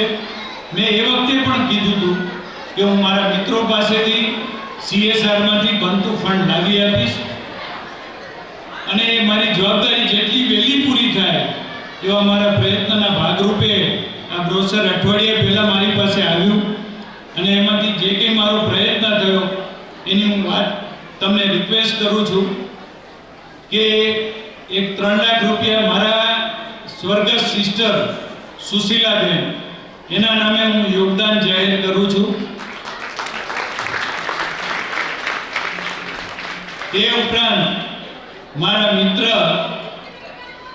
પારસ ચાવલા, દીપ ઇન્ડસ્ટ્રીઝ વાળા, એમના તરફથી, એમની કંપની તરફથી 5,04,000 રૂપિયાનું યોગદાન એમને સહમતિ આપી છે. તે જ રીતે દીપ ઇન્ડસ્ટ્રીઝની અંદર રૂપેશ ચાવલા, એમણે પણ એમની કંપની તરફથી CSRમાંથી 7,02,000 રૂપિયાની સહમતિ આપી છે. તે જ રીતે મારા મિત્ર અને વડીલ, ખૂબ ધાર્મિક પ્રકાશભાઈ સંઘવી અને જયંતિભાઈ સંઘવી, રત્નમણી મેટલ ટ્યુબ્સના માલિક, એમણે પણ રૂપિયા 45 લાખ રૂપિયાની સહમતિ આપી છે.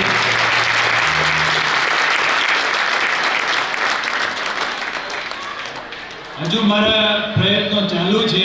સારા કામમાં ક્યારેય સંતોષ હોય નહીં, સંતોષ રાખવો ના જોઈએ, પણ એ રિઝલ્ટ જેમ જેમ આવશે એમ હું કાર્યકરોને શેર કરીશ. આમ કાર્યકરોએ મને મારી જ માતૃ સંસ્થામાં આ તક આપી તે બદલ હું એમનો ખૂબ આભાર માનું છું. ખૂબ સારું આયોજન થયું છે. પણ જો આ પ્રોજેક્ટ સમયસર પૂરો થાય, નિર્ધારિત સમયમાં, અને ક્વોલિટેટિવ રીતે પૂરો થાય તો હું કાર્યકરોને વિનંતી કરું છું કે એમને યોગ્ય લાગે તેમને 1.25 લાખ રૂપિયાનો પુરસ્કાર મારા તરફથી જરૂર આપે. અને હું ઈચ્છું કે જેને બી યોગ્ય લાગે છે કે આ કામ સમયસર પૂરું થાય અને ક્વોલિટેટિવ રીતે પૂરું થાય, એના એક અનુમોદના અર્થે જ આ એક મારી જાહેરાત કરું છું. કારણ કે આવા પ્રોજેક્ટો સમયસર અને ક્વોલિટેટિવ રીતે પૂરા કરવા ખૂબ અઘરા હોય છે. અને મને આશા છે કે આપ સૌએ જે કંઈ મને તક આપી તે બદલ હું આપ સૌનો ખૂબ આભાર માનું છું. હું આ એરિયાનો છું, હું આ વાગડનો જ છું અને હું આપની સાથે છું. હું શું છું એનું કોઈને પણ બહુ મહત્વ ના હોય, ગૌરવ હોય અલગ વાત છે, પણ મને મારા જિંદગીનો મંત્ર છે કે હું કોને શું કામે લાગુ છું એનાથી જ લોકોને મતલબ છે. અને મારા જીવનની અંદર મારી ઈચ્છા છે કે હું હજારો લાખો લોકોને નાના મોટા રીતે કંઈક ને કંઈક ઉપયોગી થાઉં અને એમાં આપ સૌ સહભાગી થાઓ. અને આ એક જ મારા જીવનનો મંત્ર છે. અને હું આજીવન કોઈ દાતા માન એ તો બધી ઔપચારિકતાની વાતો છે, પણ હું આજીવન વિદ્યાર્થી અને કાર્યકર જ છું અને આજીવન એ જ રહેવા માંગુ છું. અને ખૂબ લોકોની સેવા કરવી એ મારો જીવનનો મંત્ર છે. એટલું કહી વિરમું છું. Thank you.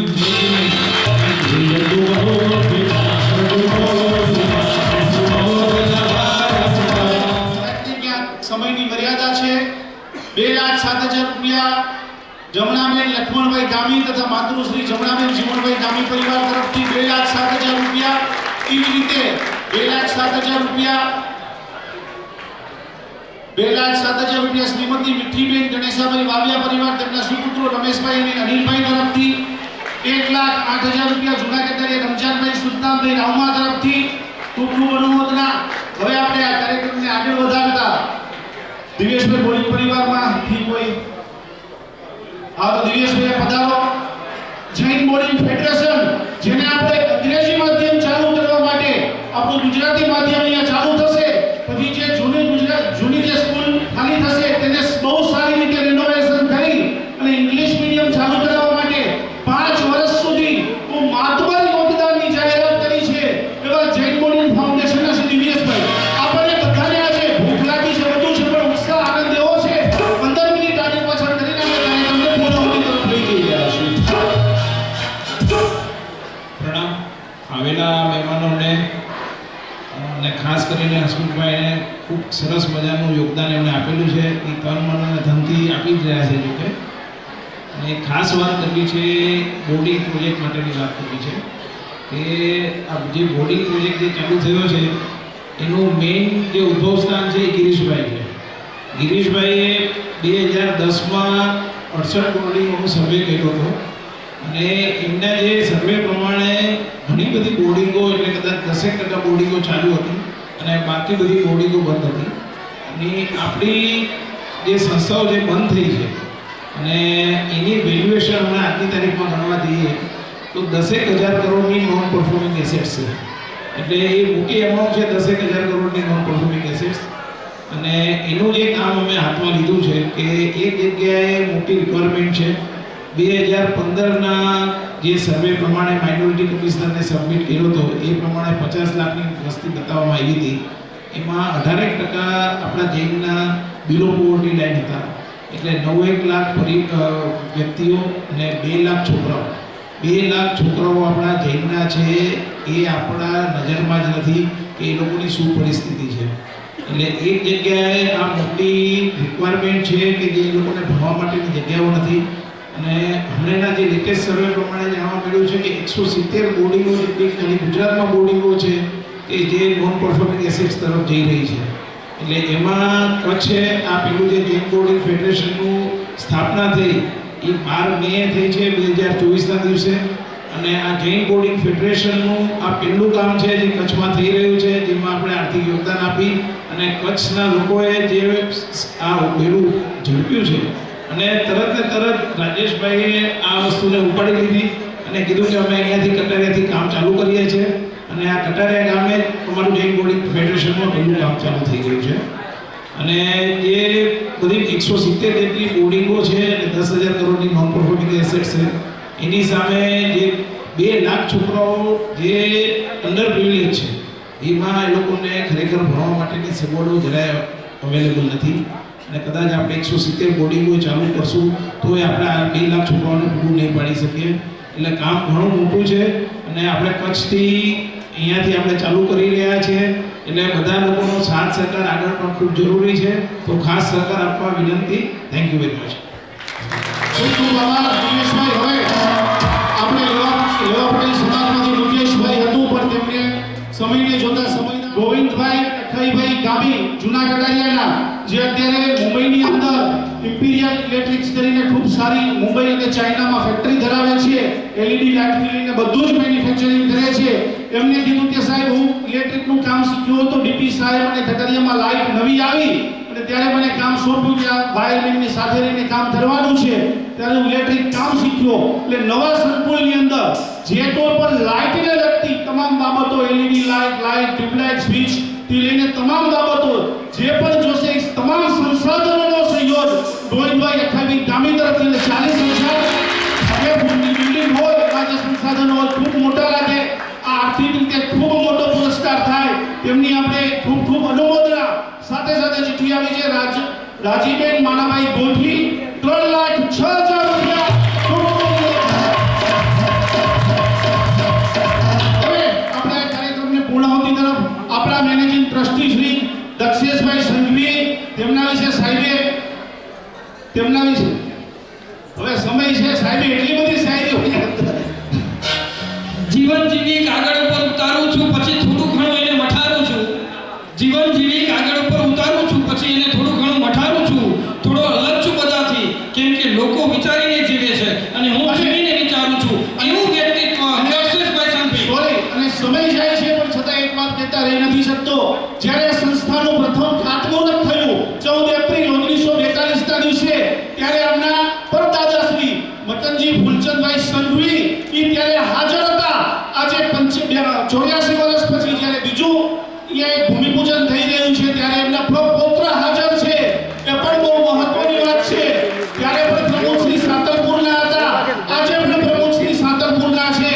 ત્યારે પણ એક જાહેરાત થઈ હતી કે ભાઈ અમારી જનરલ ચાલુ હતી ત્યારે ભાઈ મુખ્ય નામ તો 724 સમાજનું જ હોવું જોઈએ એવું રાખવાની રજૂઆત કરનાર રસીદભાઈ પણ સાતલપુરના હતા. આજના મેનેજિંગ ટ્રસ્ટી પણ સાતલપુરના છે. જે દીકરીના નામે વિદ્યાલય બની રહ્યું છે એ દીકરી પણ સાતલપુરની છે. એટલે સાતલપુરનું એક અજબ ઋણાનું બંધ કટારિયા સાથે છે. એટલે આપણે બતાવીને સક્સેસફુલ આવ્યું. દક્ષેશભાઈ સંઘવી.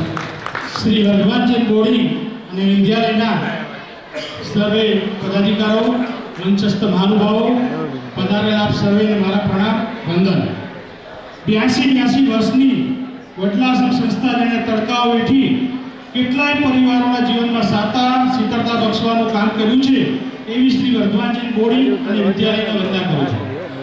શિક્ષણ વિના વિચારી અને આર્થિક પ્રગતિ શક્ય નથી એ વિચારને નજર સમક્ષ રાખી નોલેજ ઇઝ પાવર એ મંત્રને આત્મસાત કરી શિક્ષણ અને સમૃદ્ધિના દુકાળથી પીડિત પ્રજાના ઉત્થાન માટે રાત દિવસ ઝઝૂમી અથાગ પરિશ્રમ કરી આ સંસ્થાને અસ્તિત્વમાં લાવનાર દીર્ઘદ્રષ્ટા વડીલો, ખાસ કરીને અમૃતલાલ દાદુજીભાઈ મહેતા અને વાગડ 724 સમાજના શ્રેષ્ઠીઓને હું નમસ્કાર કરું છું.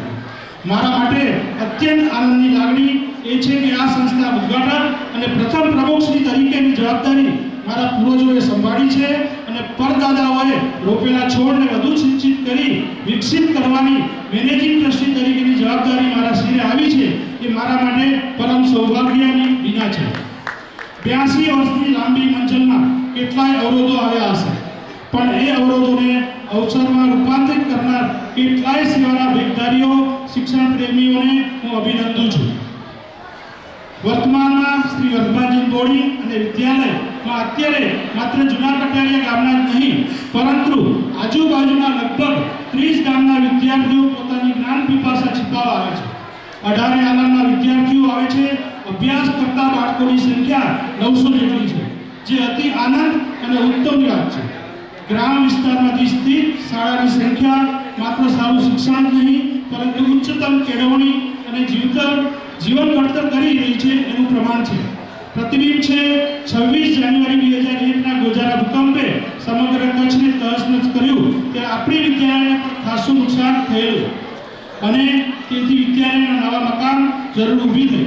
સીસીઆઈએ નવું મકાન બાંધી આપ્યું તે બદલ સંસ્થાનો પણ ખૂબ ખૂબ આભાર. સમય વ્યતીત થતાં સંખ્યાનો ઉત્તરોત્તર વધારો થયો, મોટા વર્ગખંડોની જરૂરિયાત ઊભી થઈ. છેલ્લા 10 વર્ષમાં સંખ્યાનો 100%ની પણ વધારો નોંધાયો. અત્યારનો યુગ ટેકનોલોજીનો યુગ છે. જો આપણે ન અપનાવીએ તો જગતની મુખ્ય ધારાના જોડાઈ શકતા નથી, પાછળ રહી જઈએ.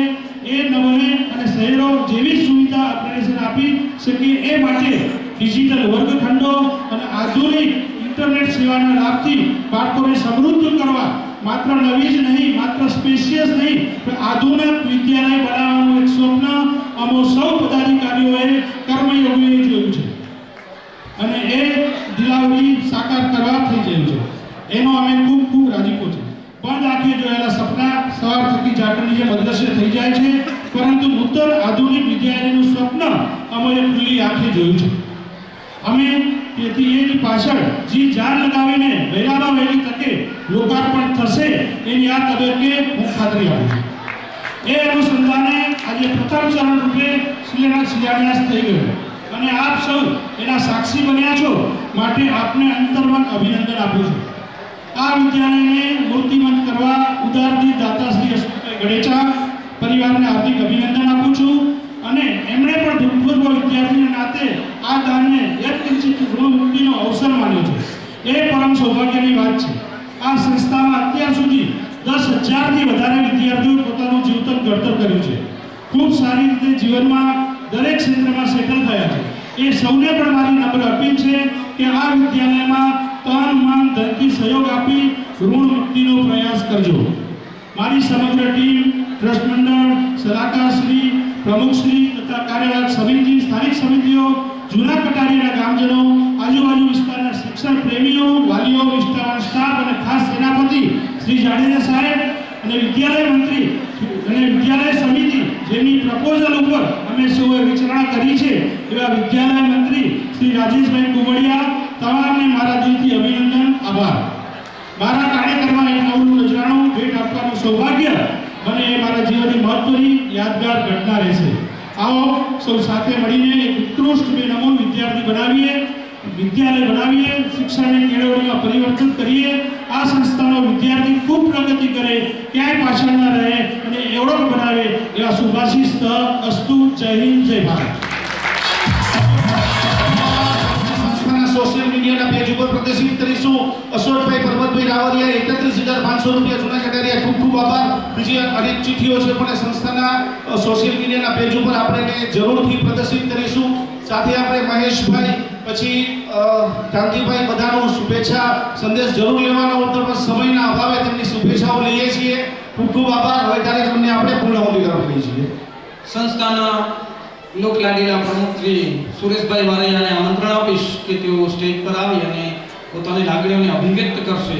અંકિત ત્રિવેદી લખે કે સહેજ ભીની સહેજ કોરી હોય છે, લાગણીઓ તો ચંચલ છોરી હોય છે.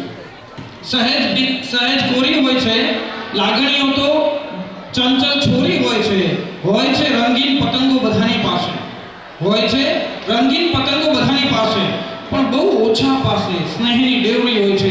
એવી સ્નેહની ડોરી લઈ અમારા પ્રમુખ શ્રી વર્ધમાનચંદ બોડી વિદ્યાલય સુરેશભાઈ માટે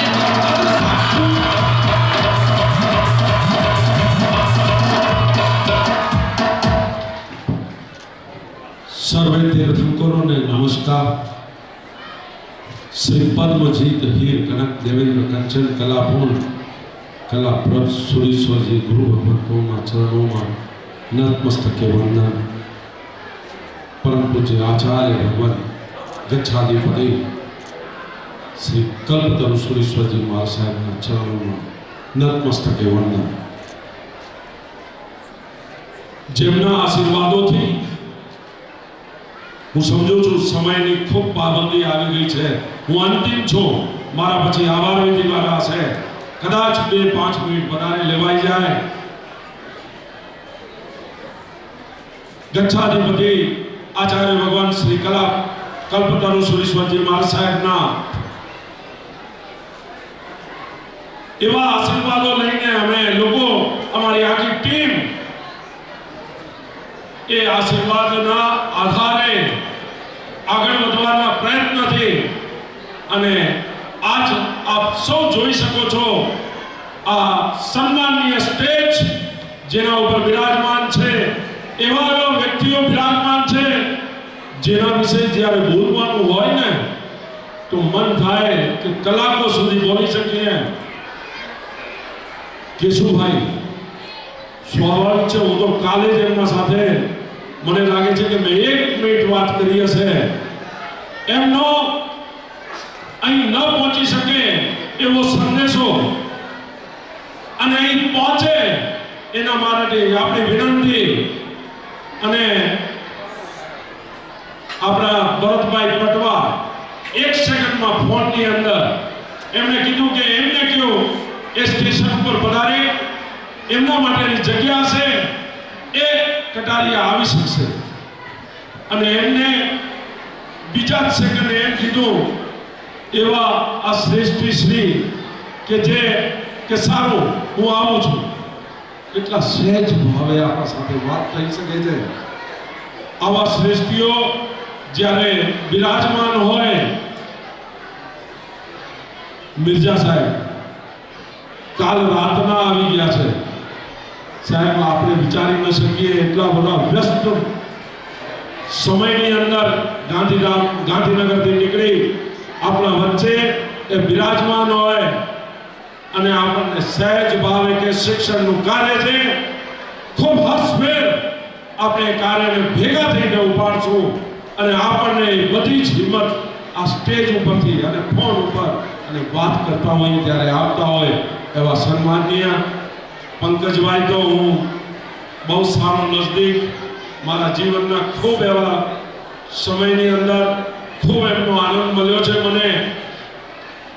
પંકજભાઈ મારા મોટા ભાઈ ધીરુભાઈ સાથે એક જોડીદાર તરીકેનું ખૂબ સરસ કાર્ય કરતા હતા. એ રાપર વિસ્તારના એમના 75 વર્ષની ઉજવણીમાં એમણે જે સ્પીચ આપી હતી, જે ભાવ એમણે વ્યક્ત કર્યા હતા, ખેતી વિશેની વાત કરી હતી. અને એક ખેડૂતે એમ કીધું કે મેં આ વાતથી 2500 કેસરના ઝાડ વાવી દીધા છે. એવા શ્રી પંકજભાઈ, સમસ્ત જૈનના ગિરીશભાઈ, આપણને બહુ મુશ્કેલથી એમના દર્શન કરવા મળી શકે છે. એવા વ્યક્તિઓના દર્શન કરવાથી પણ આપણને ઉર્જાઓ મળતી હોય છે. એવા શ્રી ગિરીશભાઈ, દિવ્યાંગભાઈની તો હું વાત કેટલી કરી શકું એ કહી નથી શકતો શબ્દમાં. હું બોમ્બે આચાર્ય ભગવત ગચ્છાધિપતિ સાથેની મીટિંગમાં પહેલી વારનો પરિચય મારી ટીમ સાથે હું ત્યાં પહોંચ્યો હતો. એમણે મને ઉતારો એમને ત્યાં આપ્યો, જમાડ્યા એમના ઘરે, અને પછી ગચ્છાધિપતિ પાસે અમારી મીટિંગ થઈ. અને ઇંગ્લિશ સ્કૂલ માટેનું સપનું છે મારી ટીમ, મારા ટ્રસ્ટીઓ શ્રી જે જોઈ રહ્યા છે આવતા સમયની અંદર એક બહુ જ જલ્દી આપણે પરિપૂર્ણ કરી શકશું. એવા દિવ્યાંગભાઈ મારા એટલે કે સંમેલનના પ્રમુખ શ્રી અને હોદ્દેદારો પણ પધારવાના હતા, કોઈ કારણસર નથી પહોંચી શક્યા. એ સંમેલનના પ્રમુખ શ્રીએ પણ મને ખૂબ સરસ સંદેશો આપ્યો હતો. એવી જ રીતે પાઠશાળાના પ્રમુખ અને અમારા મેનેજિંગ ટ્રસ્ટી શ્રી કાંતિભાઈ અત્યારે હાજર છે. એવી જ રીતે પાલિતાણાના શ્રી સુરેશભાઈ મેનેજિંગ ટ્રસ્ટી અને સચિનભાઈ એ લોકો પણ પધારવાના હતા, પણ એમના બધાના સંદેશા કોઈને કોઈ કારણસર નથી પહોંચી શક્યા. સન્માનનીય બાઉભાઈ આપણા બધાના પરિચિત છે. બાઉભાઈ એટલા બધા નજદીક વાળા છે કે જેની કોઈ વાત કરવી બહુ મુશ્કેલ બને. સહેજ ભાવે મળી જાય, સહેજ ભાવે વાત કરે અને આપણને સફળતા માટેના હંમેશા એ આશીર્વાદ આપતા હોય એવા શ્રી બાઉભાઈ ઈરાકીજી, આપણી આ બાજુમાં જે એમની ઇન્ડસ્ટ્રીઝ છે મોટી, પણ એમના સાથે જ્યારે ફોન ઉપર વાત કરીએ, मैं आ भी जाऊंगा, आप कोई चिंता भी मत करना, आपका कार्य आगे बढ़ाओ, ये रुकेगा नहीं, ये काम कभी बंद होगा नहीं. एवा श्रेष्ठ ઈરાકી જી, પટેલ સમાજની તો હું જેટલી પણ વાત કરીશ ને એટલી મને ઓછી લાગશે. પટેલ સમાજે, હું હમણાં જ 8 તારીખના પટેલ સમાજ સાથેની બોમ્બેની અમારી મીટિંગ, ખૂબ વિશાળ મીટિંગ બોમ્બેની અંદર, સમયનો પણ જ્યાં અપડાઉન થઈ ગયો છતાં પણ એ પટેલના શ્રેષ્ઠીઓ ત્યાં બધા જ હાજર હતા. બધાએ ખૂબ સરસ ભાવ સાથે આ શિક્ષણનું કાર્ય આગળ વધે એના માટેની એમની તૈયારી, એમનો ભાવ, એમના વિચારો, એમના આપલે એ સૌને હું વંદન કરું છું. આ અમારા ગાંધીધામના મહેશભાઈ બુચ, ચેમ્બર ઓફ કોમર્સ અને બધી જ જગ્યાએ સંકળાયેલા એમણે મેં એમના સાથે સહેજ વાત કરી હતી કે CSRની અંદર આપણે ઇન્ડસ્ટ્રીઝ વાળાઓ પાસે જવું હશે. એમનો એક જ અવાજ હતો કે આ આપણી સંસ્થા છે, આપણે જ્યારે પણ કહેશો ત્યારે આપણે જવા માટે તૈયાર હશું. એટલે આ સ્ટેજ ઉપર બિરાજમાન શ્રેષ્ઠીઓને જ્યારે નમન કરું છું, વંદન કરું છું, એમાં જ્યારે મને વાત કરવાનું મન થાય, પૂર્વ મેનેજિંગ ટ્રસ્ટી મારા મોહન મામા અહીંયા બિરાજમાન છે. 87 વર્ષની ઉંમરમાં પણ જ્યારે મેં એમને આમંત્રણ આપ્યું ફોન ઉપર, એ કે સુરેશ હું હવે બહુ બહાર જાતો નથી, પણ કટારિયા છે એટલે હું જરૂર મન કરીશ. એ મોહનલાલ દલસુખલાલ વોરા અહીં મેનેજિંગ ટ્રસ્ટી તરીકેની જવાબદારીમાં પૂર્વે ખૂબ સરસ સંભાળ્યું છે કાર્ય. એમાં મોહનભાઈ પણ અહીં બિરાજમાન છે. મારી સામે મારા ટ્રસ્ટીઓ, મારા કારોબારીના સદસ્ય, મારા સાથીઓ. જ્યારે આ કાર્યને આગળ વધારવાનું હોય ને ત્યારે જ શક્ય બને છે જો આપણી ટીમ એક અવાજે, એક ભાવ સાથે, એક ધ્યેય સાથે, એક સાથે ચાલવાનો પ્રયત્ન કરે. ત્યારે જ આ બધા જ ભાવોને હું અહીંયા પ્રસ્તુત કરું છું અને ત્યારે જ આ શક્ય બન્યું છે. હવે હું મારા આજના મુખ્ય દાતાશ્રી એટલે કે મારા બનેવી શ્રી હસમુખલાલભાઈ ઉગરચંદભાઈ પોપટલાલભાઈ ગઢેચા પરિવાર, સ્વાભાવિક છે સહેજ ભાવે એમને મિટિંગમાં કીધું, મારો આનંદ અનેક ગણો વધી ગયો હતો અને એ આનંદને આજે હકીકતમાં આપણી સમક્ષ આવી ગયો. અને આજે એ સંકુલનું મુખ્ય નામના દાતા પરિવાર અને શ્રી પુષ્પા હસમુખલાલ ઉગરચંદભાઈ ગઢેચા અર્પિત ચંચળબા વિદ્યાલય સંકુલ આપણા સૌની સમક્ષ જેમ બને એમ જલ્દીમાં જલ્દી અહીં બની અને આપણી સમક્ષ થાય તૈયાર.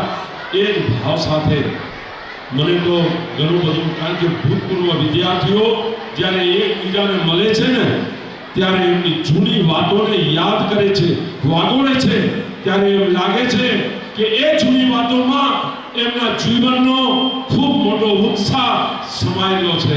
આવા સૌ ભૂતપૂર્વ વિદ્યાર્થીઓને હું પ્રણામ કરું છું. બોલવા માટેનું ઘણું બધું મન થાય છે, પણ હું કવિતાની 4 પંક્તિઓ બોલી મારી વાતને વિરામ આપીશ. મારા બોમ્બેના સાથીઓ આજે પણ અહીં મોજૂદ છે. રાજુભાઈ કુવડિયા, અશોકભાઈ, એવી જ રીતે જયેન્દ્રભાઈ અને એવી જ રીતે નવીનભાઈ, આ બધા જ મને પૂરક છે, મને શક્તિ બક્ષે છે, મને કામ કરવા માટે તાકાત આપે છે. ત્યારે જ આ બધું શક્ય બને છે. અને એ શક્ય બનતો ભાવ હું તો આમ કહું છું કે બાપની દીકરી બહુ લાડકી હોય છે અને એક વિદ્યાર્થીના જીવનમાં જ્ઞાન અને શિક્ષણ એને બાપ અને દીકરીના પ્રેમ જેવો પ્રેમ હોય છે.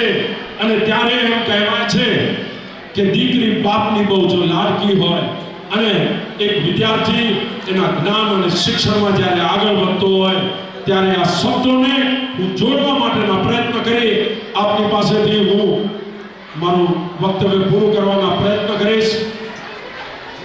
एक कवि बहुत सरस लख्यू है कि ऊर से ऊर का दस्तूर है बेटी, बाप की आंखों का नूर है बेटी, सुन के मिले भगवान को भी सकून, रिश्तों के संगीत का सुर है बेटी. बेटी बेटी प्यार का गागर है, बेटी बेटी प्यार का सागर है. बहुत सत्संग मिलाए में बेटे, और बेटी बेटी नसीब वालों को नसीब होती है. बेटी कहाँ कविता से कम होती है, बेटी कहाँ कविता से कम होती है. बस आज शब्दों से जे स्कूलની અંદર આપણે ભણ્યા હતા એ સ્કૂલના વાગોળવાના દિવસો બાપ અને દીકરીના જેમ સંબંધ હોય એમ એક વિદ્યાર્થીના એના સ્કૂલના સ્મરણો સાથે જોડાયેલા હોય છે. એ ભાવ સાથે ફરીને આ ડાયસ પર બિરાજમાન સર્વે સન્માનનીય વ્યક્તિઓનો આભાર વ્યક્ત કરું છું. એમને ખૂબ સહેજ ભાવે આ સમય આપી અને આ સ્થાનને ખૂબ ઉજાગર કર્યું છે. હું સૌ મારા ટ્રસ્ટીઓનો, મારા કારોબારી સદસ્યનો, પટેલ સમાજનો, પટેલ સમાજમાં પણ હું ઘણા જણાના નામ લઈ શકું એમ છું. ગોવિંદભાઈ, મુકેશભાઈ, દામજીભાઈ, અહીં વિરાજમાન સર્વે કમલેશભાઈ, સમાજના પ્રમુખો પણ છે. સહેજ ભાવે આપણી સાથે જોડાઈને આપણા આ કાર્યને સફળતાપૂર્વક આગળ વધારવા માટેના સર્વે પ્રયત્ન કરે છે. સર્વે શિક્ષકગણનો પણ ખૂબ ખૂબ આભાર વ્યક્ત કરીશ. બસ કદાચ કોઈ વાત રહી ગઈ હશે. મને તો અમારા સિનિયર આજે રમણીકભાઈ પણ રમણીકલાલ પોપટલાલ મહેતા વિરાજમાન છે. રમણીકભાઈની આ ઉંમરમાં એ એક રૂમમાંથી બીજા રૂમમાં જતા નથી, પણ જ્યારે મેં ફોન કર્યો, વિનંતી કરી અને સાહેબ વિચાર તો કરીએ કે આપણને કેટલું બળ મળે છે આ વાતથી, એ રમણીકભાઈએ આજે અહીંયા હાજર થઈ અને અહીંયા વિરાજમાન થયા. એટલે એમ લાગે છે કે આપણી આ સંસ્થાઓને ઉજાગર કરવા માટે આ જ બધું હશે ત્યારે જ શક્ય બનશે. બસ આ જ ભાવ સાથે આપ સર્વેના આધારે, આપ સર્વેના આશીર્વાદથી, આપ સર્વેના ભાવોથી આને સફળ બનાવીએ અને ઇંગ્લિશ સ્કૂલ અને આનો જલ્દીમાં જલ્દી ઉદ્ઘાટન કરીએ, એનું નિર્માણ કરીને આગળ વધીએ. એ જ ભાવ સાથે અસ્તુ.